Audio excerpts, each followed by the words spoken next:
Welcome back, everyone, to High Heel Diaries, where we are women inspiring women one story at a time. I pray that you are all being smart and staying safe during this COVID time. It's such an unreal and unprecedented time, but you know what? This too shall pass. I really like to have that personal touch with my interviewees, and I haven't done any in a little while because COVID happened. So we had to do all that whole distancing thing. And let me tell you, I'm all zoomed out. And sometimes Zoom just doesn't cut it with certain things. I like to be here, to hand my guests a tissue if I need to, reach out and hold their hand if I need to. So Zoom, we love you and thank you. You've done well for everybody during COVID, but that wasn't for High Heel Diaries. But anyways, today's story will definitely touch you personally. Even if you haven't been through it yourself, you might know somebody, or if you have been through it, you might get a different take on the feelings and the responses from my guest today. Even though most pregnancies are problem-free, it is estimated that 1 in 4 pregnancies end in loss, with the risk of miscarriage in the first 20 weeks being between 15 and 25%. Everybody, please welcome my next guest, Annie Luu. Thanks, Annie, for being here. Thank you for having me. We talked, you're welcome. We talked a bit about, what you and your family have gone through. And I thank you for being here today and being willing to open up and talk about such a personal and painful subject. So I'm going to start off. We're not going to start off heavy. I'm going to start off with some fun questions, some icebreaker and questions that make you think. So if you can give me a one sentence advice about how to live life, what would it be? Live life to the fullest. Mm-hmm. I know that may mean something different for everybody, but live life, do whatever makes you happy, and and I think that's so. It might sound cliche because a lot of people say it, but it's what one person takes from that, right? To live life to the fullest. Yeah. I definitely do. Next question. So this is a really fun one. So you have to wear a t-shirt with one word on it for a year. So you're not bathing, you're not changing your clothes. Okay, maybe you can bathe. You're going to wear with one t-shirt every day for a year with what word on it? What word would you choose? So I give you 5 seconds. Blessed. Blessed. Yes. The way I feel at this point in my life, I do feel very blessed. I have 2 healthy girls. I have a great family. I have a great career. Definitely. I have a roof over my head. We have Absolutely. food to eat. I'm blessed. Yeah, for sure. And that's such a great word. And when you look at what's going on in the world, and even if someone has half of what you have, they're still blessed. Right? Good question. Good answer. Do you have a personal hero and why? Oh, I know I say this a lot. I think my personal hero is my mother. She, to me, is a superwoman.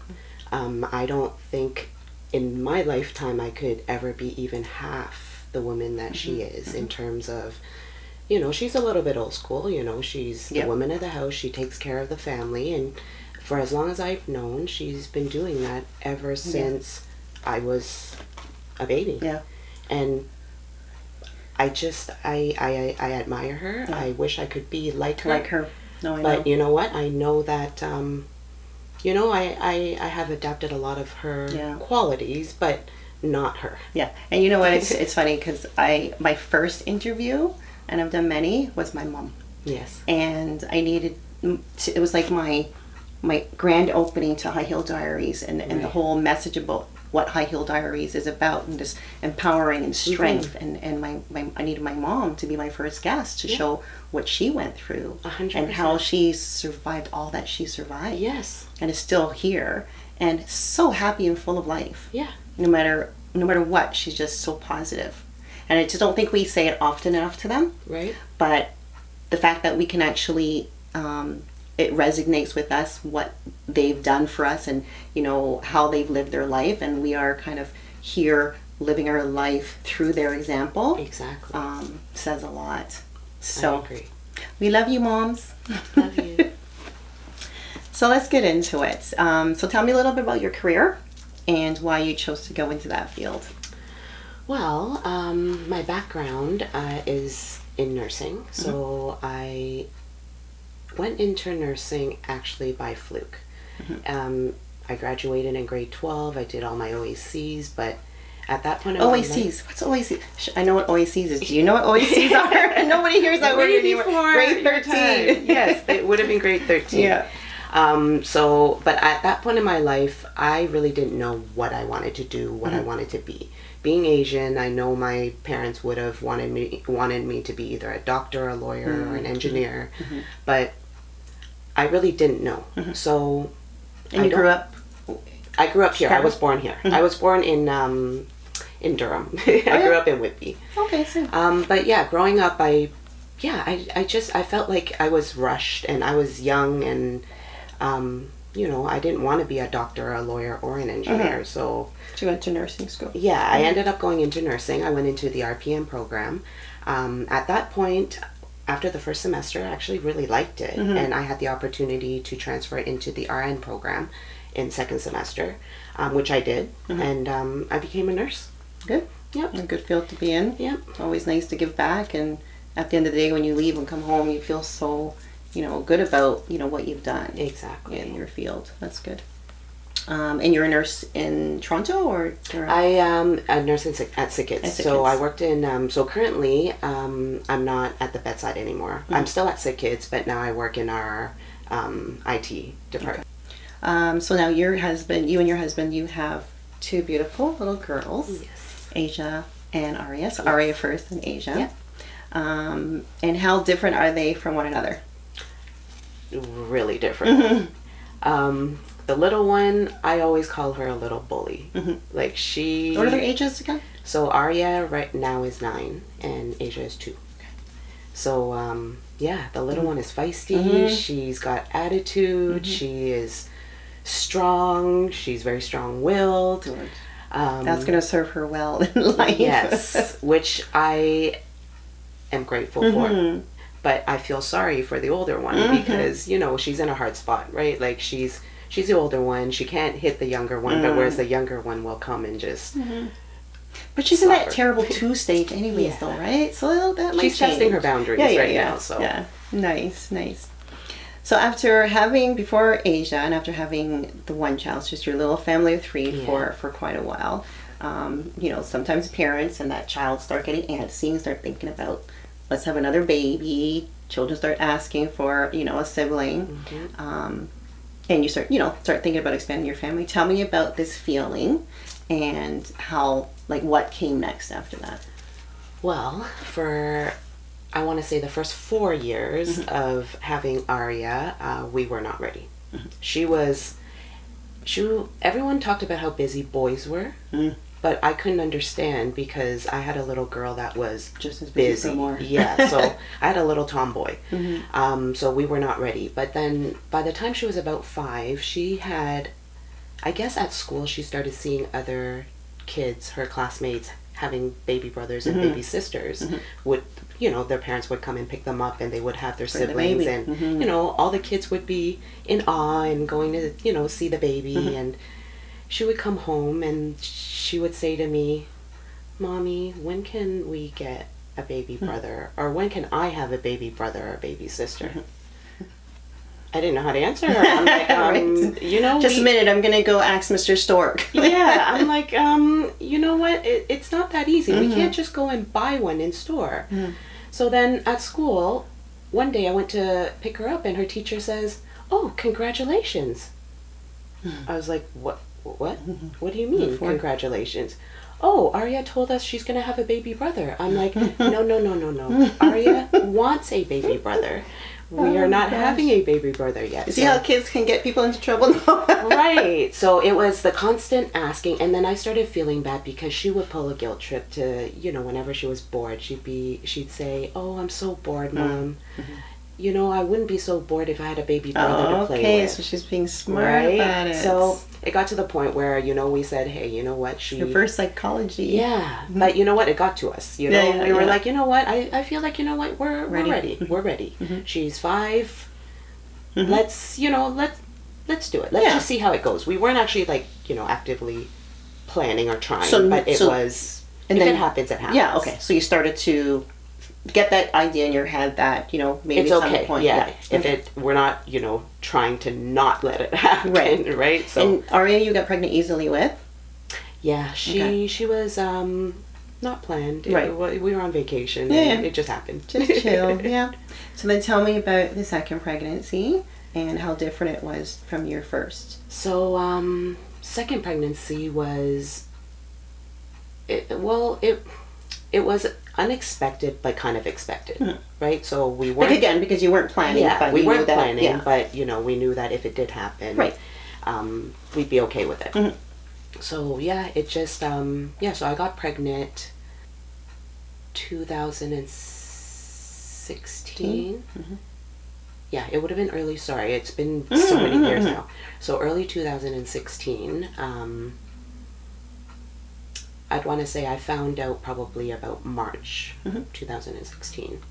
Okay. And so but that pregnancy didn't last. I had a miscarriage.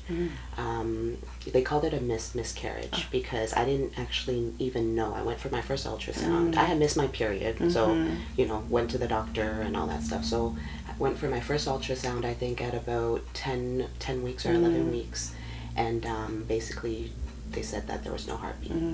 So, you know, I was okay with it. It was within the first trimester. And you know, it's funny, this term, sorry to make you catch you, this term, miscarriage, you hear it kind of out there, and I don't think we really understand what it means. You hear miscarriage and just think of losing a child. Yes. Miscarriage means something in particular. Yes. And I know because I've had the same thing. Okay. So being pregnant for what I thought was 16 weeks, 4 months, bonding with this baby now, the 3-month period is gone, you start telling people, and then you go for that ultrasound, and they tell you there's no heartbeat, baby is no longer, but you're still pregnant, right? And so that's exactly what happened to you. Yes. But it had stopped growing sooner than what I'm at 16 weeks, and it had stopped at about 12 weeks, growing at about 12 weeks. So for me, it was at about 8.5 weeks. So I would have been at about 10, 11 weeks at the ultrasound, and 8.5 weeks was the measurement. But you know what? Like you, I did not know what a miscarriage was. It was you know, when I spoke to the midwife after that, they explained it, that... Well, it kind of makes sense, right? It's a miscarriage. You missed, everybody missed the fact that this child is no longer growing, but it's still in you, so you think you're still pregnant, right? So this whole idea was missed. Just a little stats for viewers that the risk of miscarrying in the first 20 weeks of pregnancy is between 15 and 25%, which is significant. So that only goes to show, and that's when I spoke earlier in my intros, that 1 in 4 pregnancies, and it makes sense because I think for most of us that have multiple births, most of us, excuse me, has gone through a miscarriage, right? And I think a lot of us that have females that are have bared children or are of childbearing years, and have been trying. For those who haven't been successful, likely have had a miscarriage or even a couple, right? So, so you had the miscarriage, and then how did you have to get rid of that? So with a miscarriage, basically, there's no, you don't have the signs or the symptoms of an actual, like, you don't have the bleeding and the cramping right away. So basically, I was given 3 options. So the first option was to let it naturally happen, so let the miscarriage naturally occur. Second option was to take medication, which would have been like a suppository kind of thing. To bring on the contractions to actually, relieve the fetus. And then the third option would be to have a DNC if the first 2 options didn't work. Right. Which is what I wasn't given any options. They just did the DNC. You were probably further along, and I was, you know what I mean. I was still at the 8, you know what I mean, which is still very early in the pregnancy, right? So you were already past the first trimester, so it might be different, protocols by then. Right. So, okay, so you ended up passing it. Yes. Okay. So I want to say it would have been maybe about a week later. That was when it naturally just happened. I didn't know, I didn't expect it. Right. So, you did say that you were, somewhat okay with it. Like tell me more about that okay feeling. Like how did you and your husband feel? I was okay with it in the sense that because it was within that first trimester, that it was something that, through reading or through, that we're kind of not programmed, but to expect that if it does happen in the first trimester, it's very common, right? Like if miscarriages happen within the first 10 weeks, it's very common. It's not, you know what I mean, like something out of the ordinary. Right. So it stings a little. Yes. Maybe more for some, but it stings. Yeah. But it's you almost become more well with it sooner. Exactly. Than if it was a pregnancy that was further along. Exactly. Like we were disappointed. I want to say, there was a little bit of disappointment, but because it happened early and it was not that we were expecting it, but you know what I mean. I know what you mean, because yes, I talk about mine. I don't talk about it often. It's something that I remember. It's something that was part of my life. There's other things in my life with regards to loss that hurts more. Exactly. So does it mean that it didn't hurt? No. So I understand. Yeah. So what are your feelings or thoughts about, you hear this a lot from people, well, it was God's way of, giving back a child or taking back a child that could have had health issues or concerns. I'm sure you've heard that. I've heard that. About that. Yeah, it's just a medical thing. Yeah, it's very, it's hard to say. Yeah. Because I do believe to a certain extent, that, you know what I mean, God has a plan for everything. Right. Absolutely, yeah. But I can't explain as to, why this would have happened, or, you know what I mean? It's almost like a combination of medical and faith. Exactly. Right? Like I didn't look at it any specific way, or, you know what I mean? It was just, hey, you know what? It is what it is. It is what it is. It didn't happen, and, we can still try again. So on that note, I'm sure you were anxious about trying again, but you knew that in your head, you don't want to keep hearing Aria at you. Yes. Where is this baby? Yes. Right? Or she didn't know at that time, though, about that first one. No. That one. So tell me about the next pregnancy. So the next pregnancy, that was also very unexpected because I think once the miscarriage was over, I think I was told, I don't remember. I don't know why I recall about a 6-month waiting period.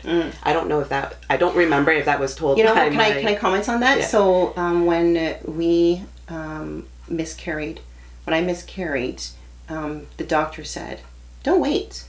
He said, this is the best time to get pregnant again. Okay, so maybe it was in my head. I think it was maybe you wanted to wait. Maybe. Yeah. Because I don't remember why in my brain I was thinking 6 months. I think that was our, when everything was over, let's just wait 6 months kind of thing.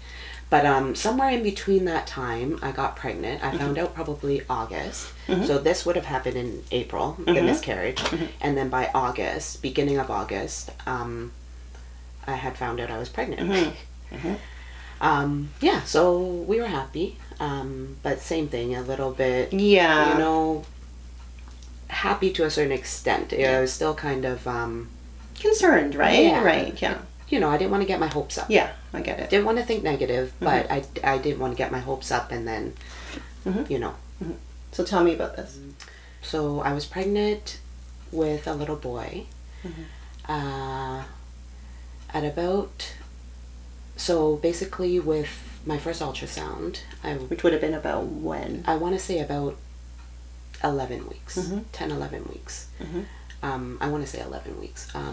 The ultrasound tech basically saw a part of the skull wasn't there.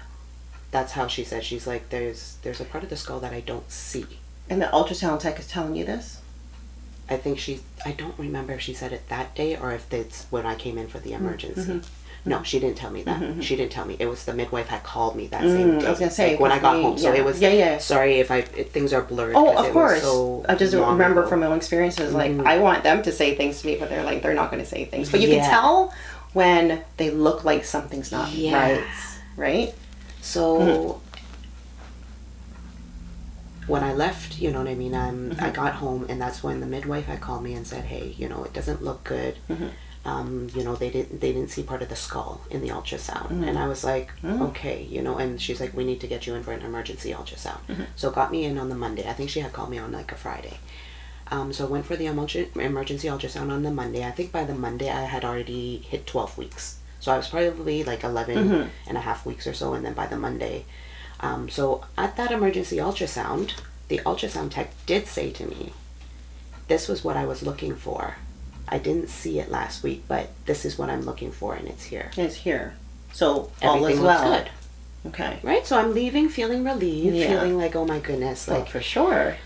You know, like, that was stressful. Yeah, I can't imagine that time in between when you heard the first news till this news. It was only like 2 days, but still, it was the longest you know, 2 days to wait, right?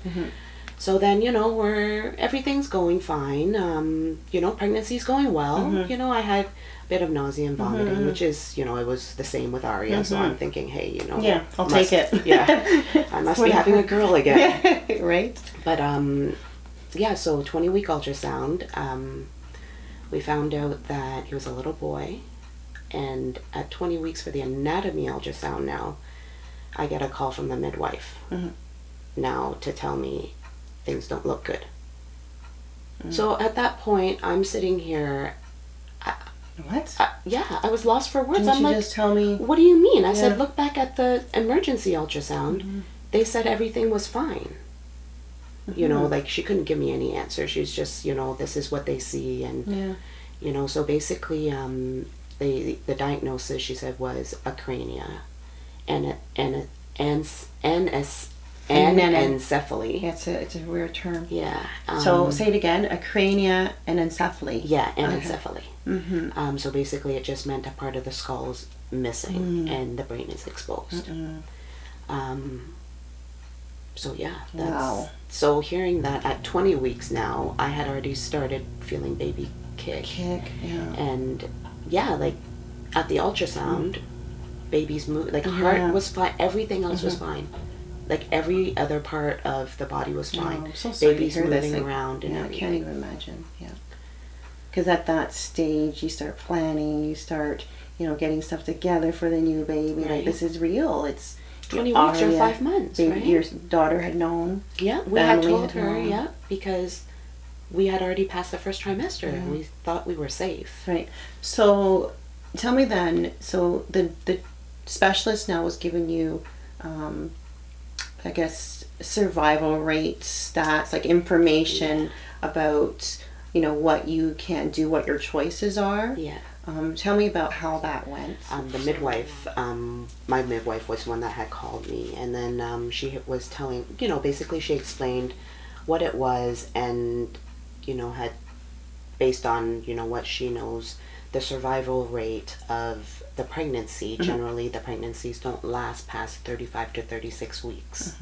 Which with the normal fetus at that age, they could still survive if it was born. They could, right? But this child is, of course, there's extreme circumstances here because there's no. Yeah, so she said. I'm going to talk more about the information about this condition, but So that was what she was telling me, and generally, if they do survive, if you do get to full term and you do have the baby, a majority of the times they don't survive when they are born.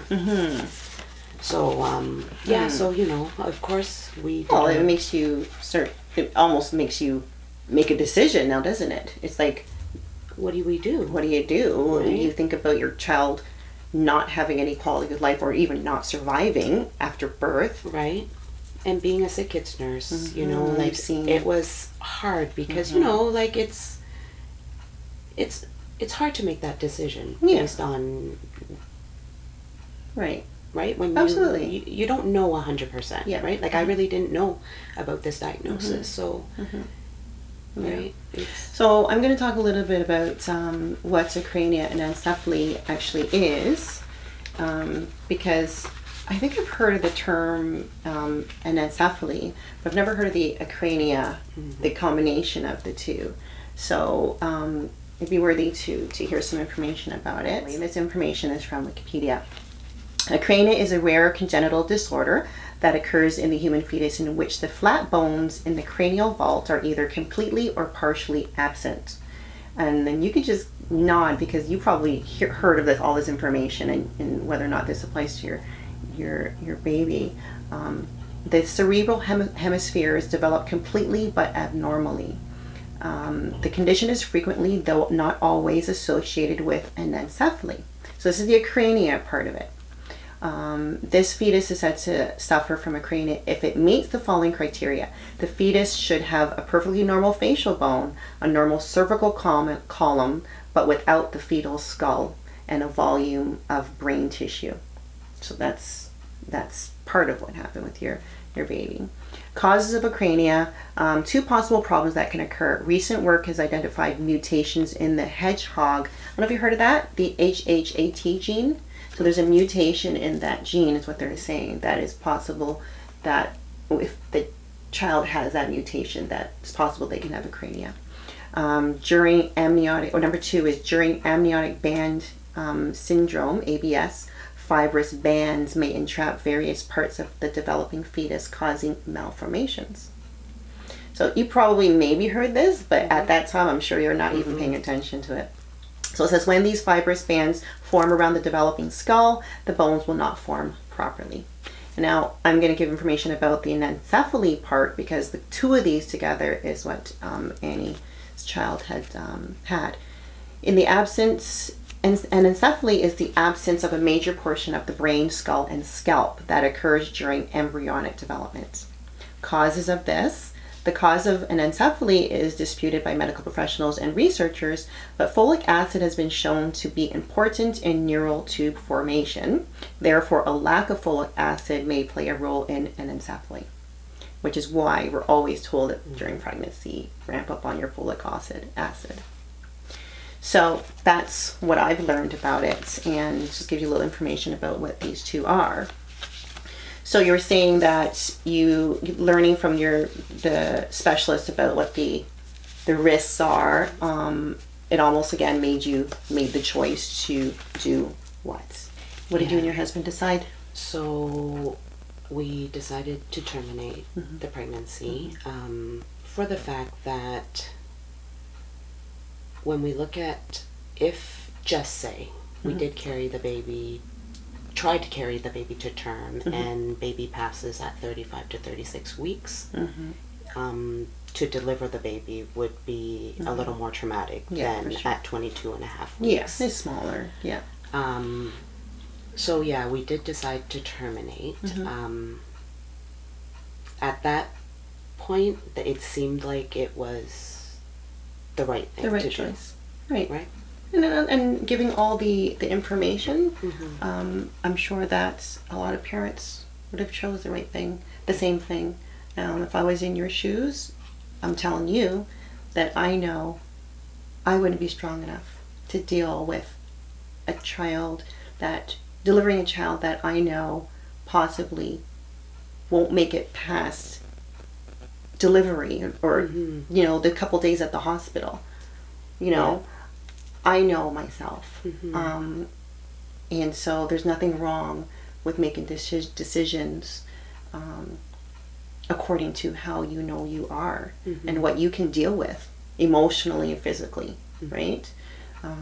So your choice was your choice, and your husband and you, it was a difficult decision to make. Yeah, I can't imagine having to be in that position to make a choice like that. The most difficult decision we've ever had to make. And so tell me about how you had to remove the baby.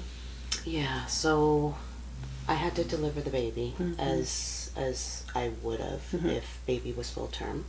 I think that was the most difficult part of it, was knowing that that I would deliver my baby and not be able to bring him home.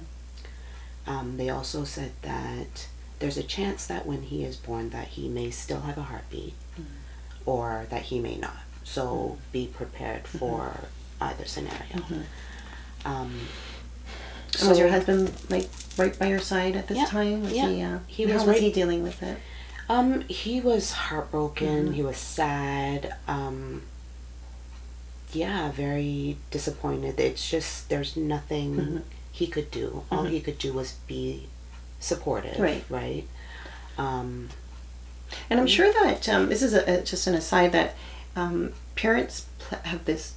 They play this guilt game too, and I'm sure like a lot of men they won't talk or like open up like how women will, but almost feeling hopeless because you're physically going through it, and yes, he's going through it too, but I wonder if in his head he ever worried or wondered, like, could this be something that was from my side? Was it something from my genes? Like they play this guilt game. Did he ever feel that way? Did he ever talk about that? No, you know what? I think from the beginning, my midwife, I know I keep saying the midwife, she had said, she's like, this is not your fault. Okay. Like, because I think, you know what I mean? Like, the first question we had was, was it something we did? What did we do? Yeah. She said it happens in 1 in 100,000. There's no rhyme or reason. She said this usually occurs at about the 4 to 6 weeks gestation, which at that point, we didn't even know we were pregnant yet, right? Like, when you find out you're 6 weeks. Right.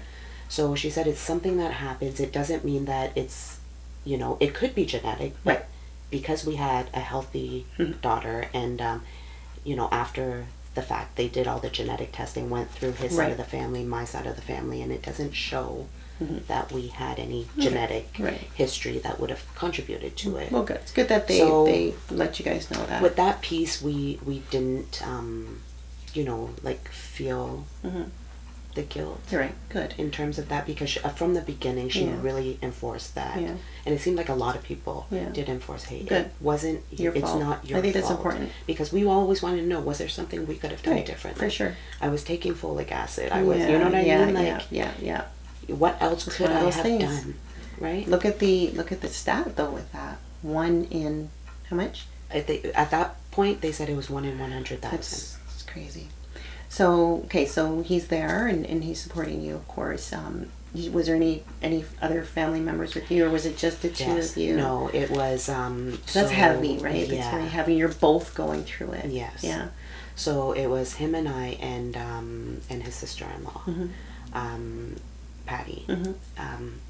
She wanted to be there with me. I didn't even have to ask her. It was, it's not one of those situations where you want to say, hey, you don't know how to ask somebody, right? Like it's, she offered from when she found out what was happening, and she said, no, I want to be there for you guys. That's so great to have a support system like that. And sometimes you don't know how, like you said, you don't know how to ask, and to have those people that are more assertive because they just know that you need that support. Not even how to ask, but who to ask, right? Because at that point, it was one of those things where I didn't even really, not that I didn't understand what was going on, but just going through it, it's kind of like, okay, it's like I'm having a baby, like who do I want in the room kind of thing, right? Like, no, I don't want anybody in the room, yes, but I also right person. do want the support. Right. So it was kind of a tough situation where I'm grateful that she had offered. Well, thank God for her. Right? Like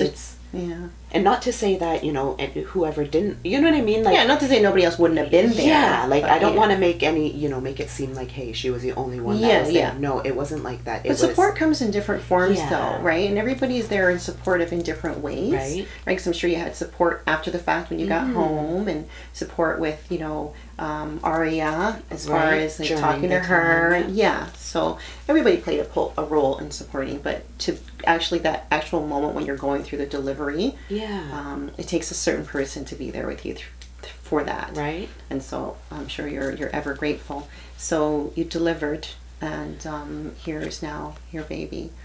And did you name your baby? Yes. So Aria, eldest daughter. She actually named our baby. She named him Alexander. For some reason, she just loved that name at that time. We don't know where she got the name from. Yeah. Why she chose Alexander, Yeah. but Can I share something with you about that? So I looked up the name Alexander, and I want to tell you what it means. It's a Latin name meaning to ward off, to keep off, to turn away, to defend, protect, protector of man. And I thought about that for you after we spoke, and I thought, she picked that name, and it's so powerful because I feel like that child, Alexander, then warded off any other danger from any child that came thereafter. And there comes Asia, right? And she's healthy. Yeah. Right? And so, what an awesome name. It was an awesome name. So I thought I'd share that with you. So your baby, you chose to have a service. Like what happened there? Yes. So afterwards, we had a choice. They said because baby was born, he would have to have a death certificate. And with that, we would either have to have a proper burial for him, or we could donate him for research. So we chose to have a little service, a little funeral for him. Yeah, just because at that moment, it felt like it was the right thing to do. It's your baby. Yeah, regardless if it's early or regardless if it hadn't, whether it's a lot, you had to deliver this child. Like, it might sound selfish. I know, we could have, helped with research, and I know it's such a hard, thing to look at. It's a hard call. Right? It's a very hard call. Because it could help, anybody else, in the future with this diagnosis or, but I feel like at that moment, that was how we right felt. Thing to do. We needed to have that closure. Yeah, and you can look at, anybody can look at it and say, no, you should have done this or you should have done that, but nobody knows until you're in that position, right? Excuse me. And being in that position, all you can think of is that you want the memories of doing the right thing and memories of, having the service for your child, whether it was 20 something weeks or whether it was, full,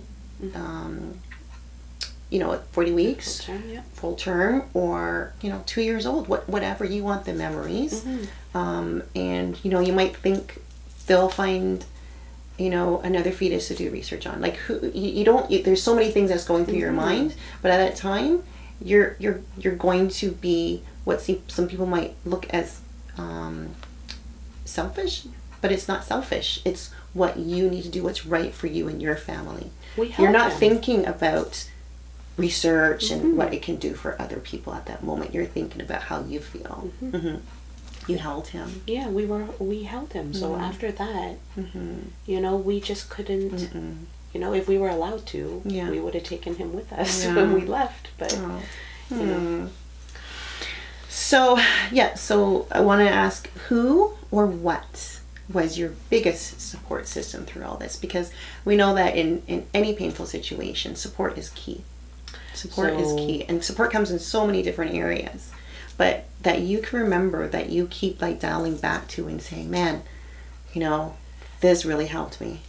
Family and close friends were very supportive during and after. Glenn was 100%. I remember thanking him a lot afterwards. Glenn's your husband. Yeah. Sorry.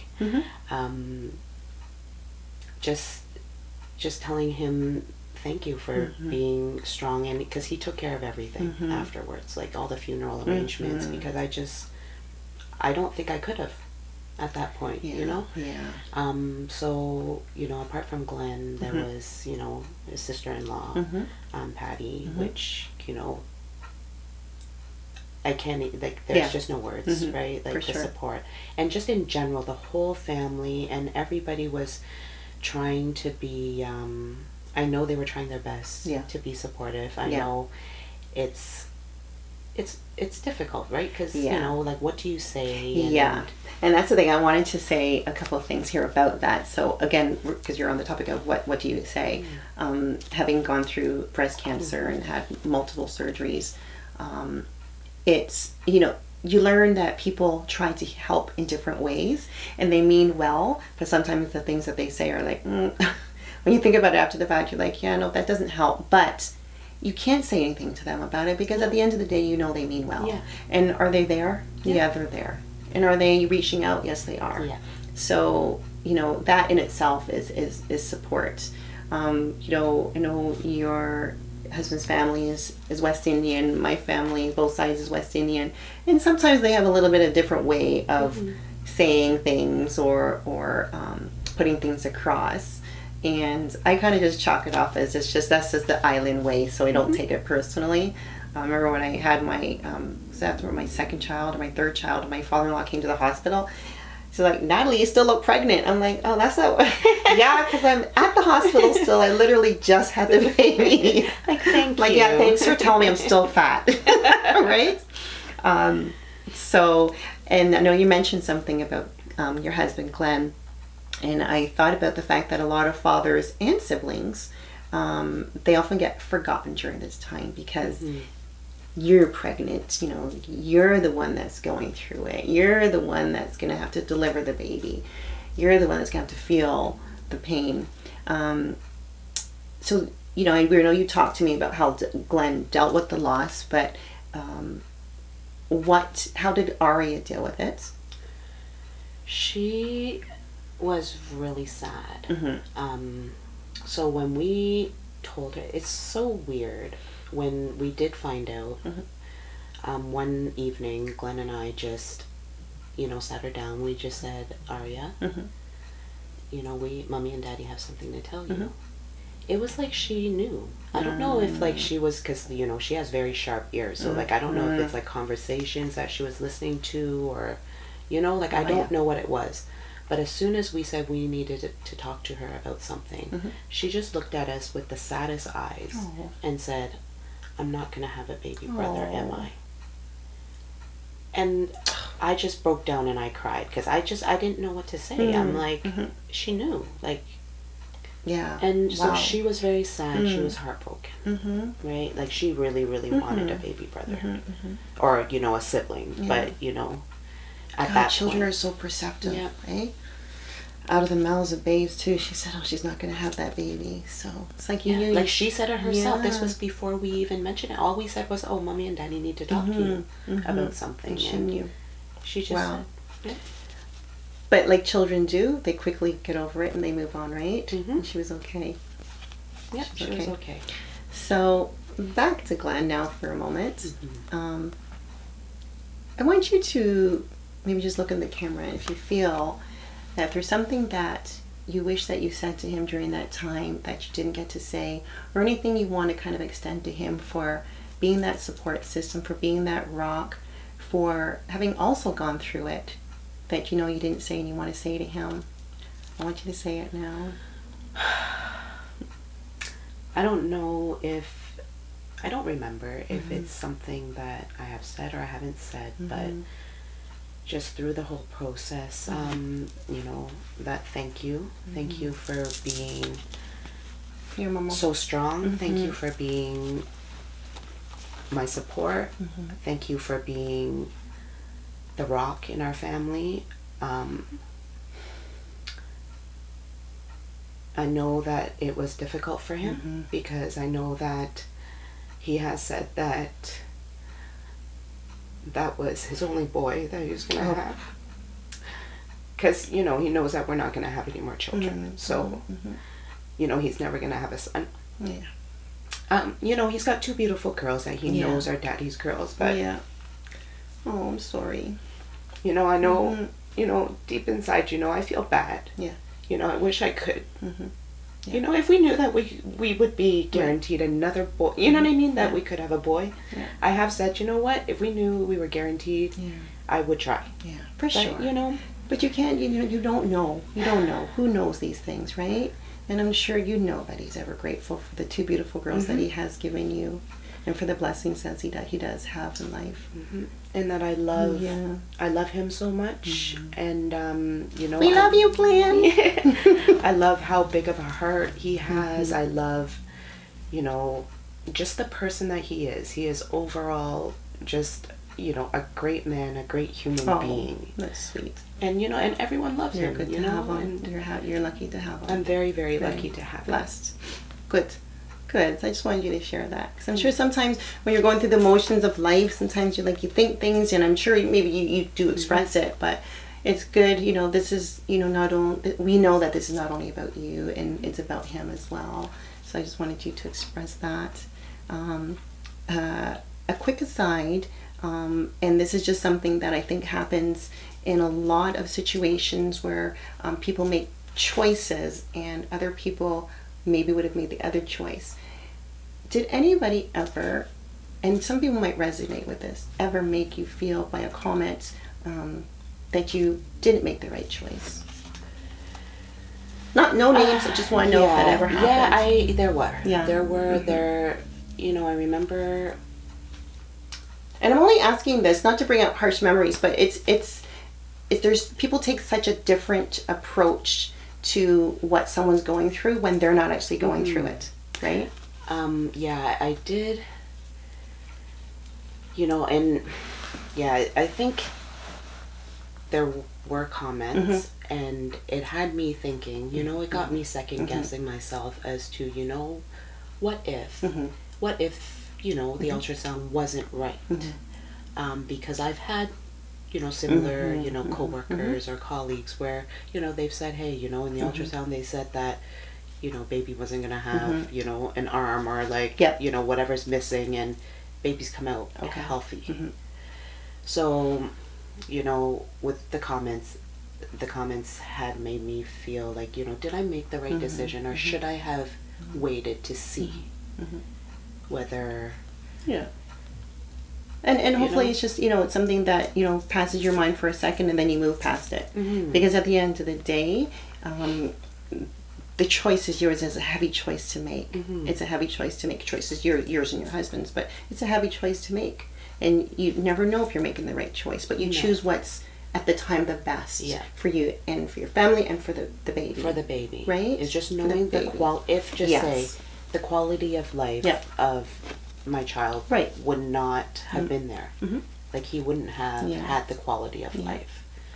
Well, baby Alexander is up there watching over all of you, I know. So you conceived again, obviously, and there came baby Asia, happy and healthy. She's a testament definitely to the fact that there is hope after having gone through something very traumatic. If you can look again into the camera to those women that have either gone through it and is listening to the stories and saying, you know what, I know those feelings, I know what you're talking about.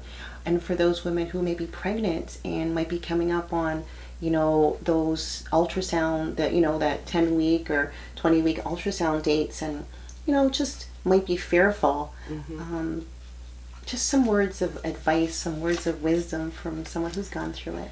I know it's easier for me to say now, since I'm not going through it at the moment, is to try your hardest to enjoy that moment. I know when I was going through it, I wasn't very positive. I didn't have the positive thinking. I would always say, I hope everything's fine. I hope.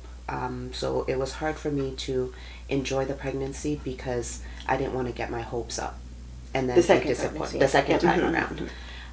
So my words of advice is try your hardest,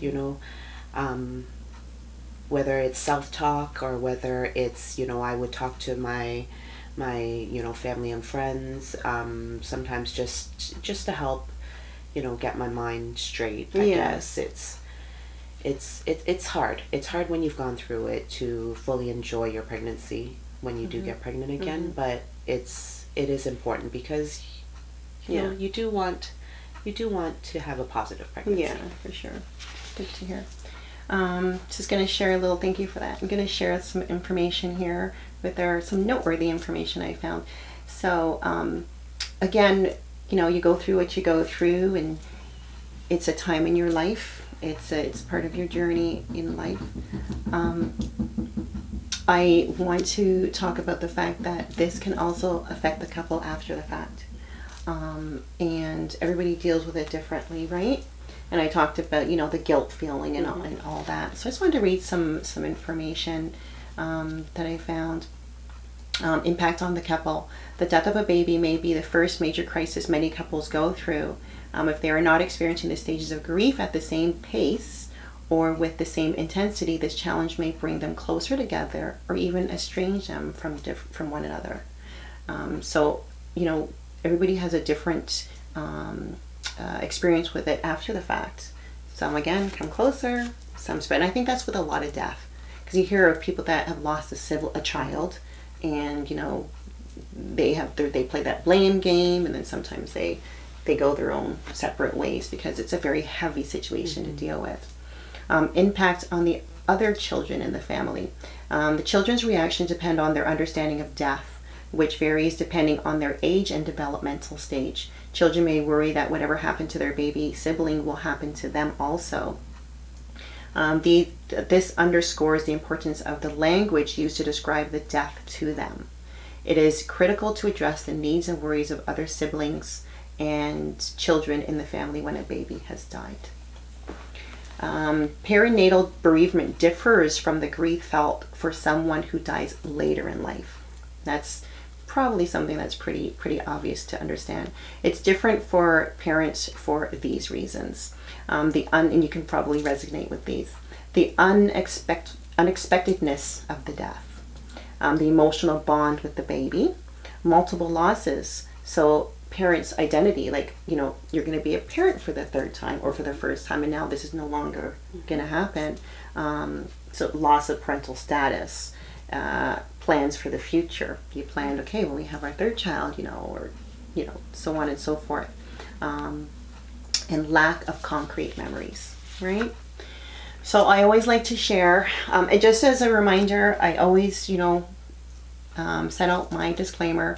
Everybody knows that I'm talking about, when I talk about my own personal experiences, when my guests talk about their personal experiences, it's our own personal experiences. We are not doctors. We are not, any experts or professionals in this field.